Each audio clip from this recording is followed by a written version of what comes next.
Hello all, Shadwell here, ready to talk about the next film in my collection, Nightmare Asylum from 1992. It's the third film in the 50 Decrepit Crypt of Nightmares collection, is directed by Todd Sheets, and stars Laurie Hassel and Matthew Lewis. Fucking hell, where to begin with this shit? First is that it's a no-budget horror film shot on video all the way back in 1992, and it definitely looks it, even having a scene in the middle of the film where the tracking went a bit wonky for a few seconds. Remember that tracking? Oh man, those were dark times, my friends. And if you're too young to remember what tracking was, ask your parents about the tracking setting on a VCR. They'll have tales.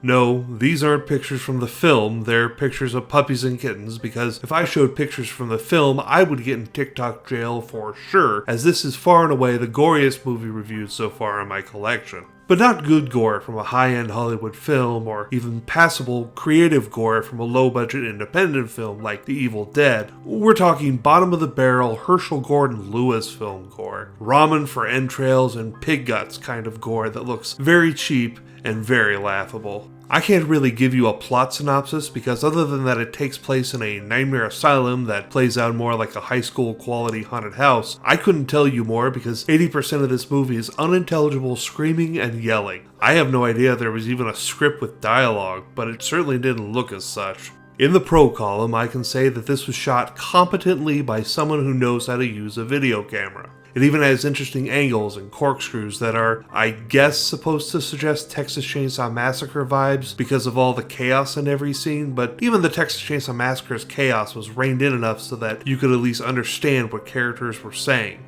It ends up playing more like the completely unhinged Texas Chainsaw Massacre The Next Generation. This film is not good, plain and simple. The film version of what a migraine headache feels like, and I hated every one of its 69 minutes.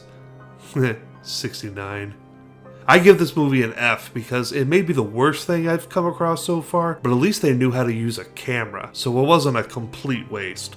Well, thank goodness that's done and we can get back to year one of the After Dark Horror Fest with Dark Ride in the next episode. See y'all then.